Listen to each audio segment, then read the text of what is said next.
Hey guys, welcome back to the shop. This video is a quick, simple, straightforward review of my experience with this Miller Powered Air Purifying Respirator, or PAPR. And my goal for this video is to have you at the end of it say to yourself, yes, I like that, I want to buy one, or no, that's not going to be useful in my shop. I'm not going to get into all of the airflow levels and the battery life and the blah, blah, blah, all that kind of stuff, the specs. I'm going to show you the unit. I'm going to talk about my experience with it, what I like about it, and what I don't. And I think that's going to be the most valuable way to go about it, because you can have specs on a piece of paper, but how does it actually work in real life? And that's what I'm going to talk about today. So, real quick, going over the unit here.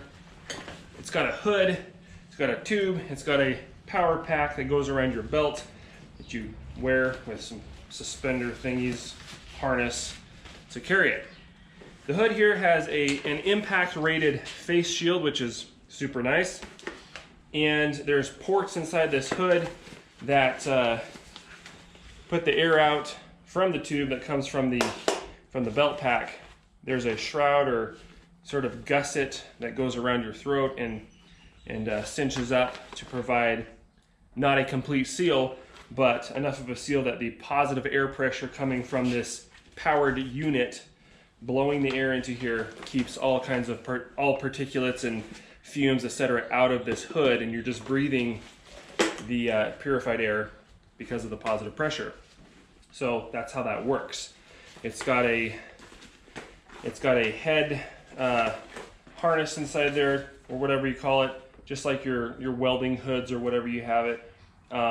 Different little contact points in here. You can tighten it down to fit your noggin, and it swivels up and down like a welding hood. That's kind of inhibited by all this hosage and stuff, so and I don't really use that. I just kind of take it off, and I'll show you how I wear it and stuff here in a minute. And speaking of which, if you've been watching the videos on the channel lately, you'll see me using this frequently. The power pack itself here, I'll go ahead and show you some features on that, just what it looks like and how it works real quick.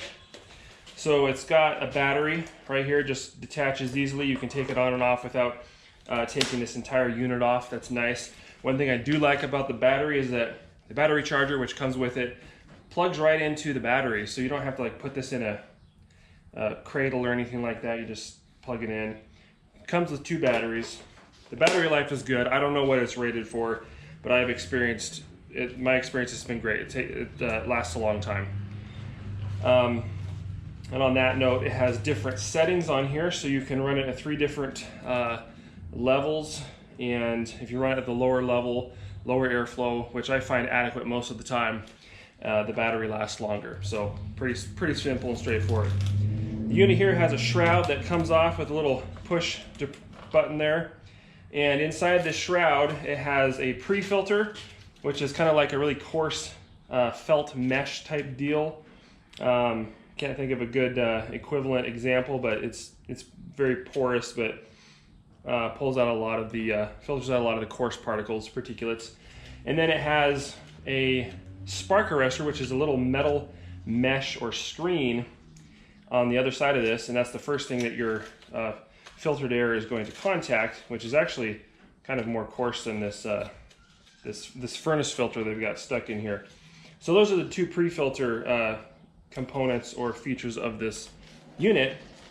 And then you get down to the HEPA filter, which is a paper filter rated for a pretty serious particulate filtering. It takes out very fine stuff is what I'm trying to say. I'm not going to pop it off because there's a rubber gasket that it sits down on here, the rubber gasket on the filter, and it sits down on a surface there. So behind this is where the clean air starts. I don't want to get all this dust that's sitting on there into the unit. If you pop this off, you'll see a little fan right in there where it goes in and pumps it up or blows it up into the hood. So just pop that back on there. It's nice and a nice positive lock, so to speak, to keep that filter pressed into the unit to create that seal. So let's go ahead and turn it on here real quick. And this is a pretty new filter, so it's blowing at a certain rate something I'll point out is that it keeps it at a specific airflow. So as the filter gets more clogged, it's going to ramp up the speed to provide that same airflow, even if you have the setting all the way down. I guess it's still at the low setting right there. Okay, that's the medium setting. That's a high setting. It is at the lowest setting right here. And I just put this filter in fairly recently, and we'll talk about that more in a minute. I've had this for several months. I don't know if it's quite 6 months. I haven't really kept track, but I've used it quite extensively to the point where I am confident that I can provide a pretty good pros and cons review, and that's the purpose here. So that's kind of what's on the unit and how it works. So let me talk about the pros of what I like about this system. It just goes on like so, and the hood, just like a similar to a welding helmet.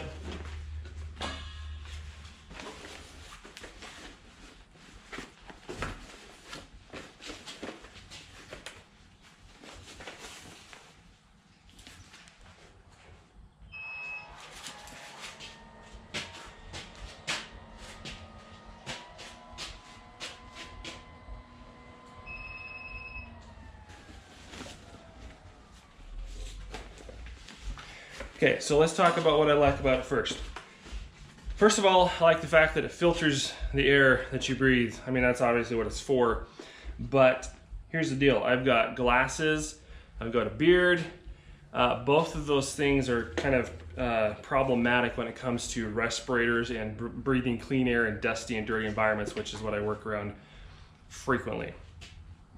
That is the beauty of this thing. And I'll just say that, you know, for a long time, there's another brand out there that came out with this type of PAPR first, and they're significantly more expensive. And I got to the point where I could finally afford to get one of those, so I went shopping again for one of those, and I found this for significantly less money. I think it was like $500 less. I looked at it, I tried to find some reviews, different things like that, and I went ahead and was like, I'm just gonna purchase this one. It looks like the same unit. I don't see anything wrong with it as far as the lower cost, and so I did. I went ahead and purchased it. So this is the only PAPR system that I have experience with, but overall, I've been pleased with it. So that's what I like about the fact, obviously, that I can have a beard and my glasses are not getting all dusty and scratched and sparks on them, you know, which is what, you know, you could put on another pair of safety glasses and stuff, but I don't typically do that when I'm wearing a different kind of respirator. And so having this face shield is really nice, and just having all the dust not in your hair and your beard and your eye, you know, around your eyes and stuff. I really like that. So, yeah, I'll just say right off the bat that between the pros and cons, and I'll talk about the cons too, overall, I do like the unit and I would purchase it again for sure. So that's the first thing. I just like the way it works and what it's meant to do. I don't have a long list of things that I like about it. I just like that it works the way it works, and it does a good job in my experience. So some of the cons with the system, and I'll just start from the top down. After wearing it for hours, couple hours, this does start to get uncomfortable on your forehead and around your skull. You'll end up with some different just, you know, impressions and marks on your head and stuff.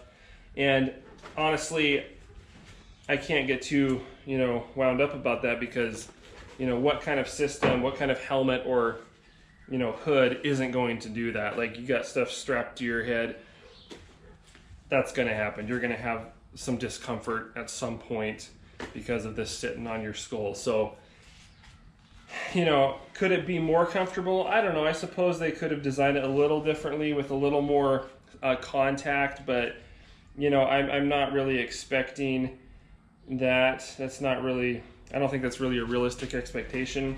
But it does have a lot of adjustment in here to fit the size of your noggin, and it does have pretty good, you know, contact with your skull and surface area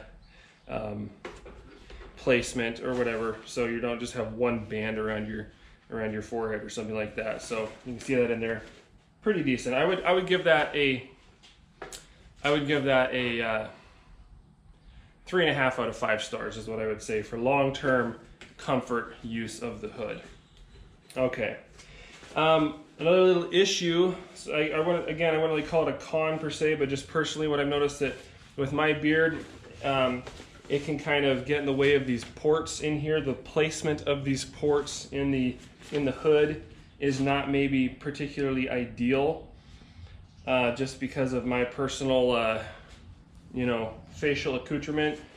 If they had moved them up about an inch, that would have been better, but maybe they would be blown in your eye then or something like that.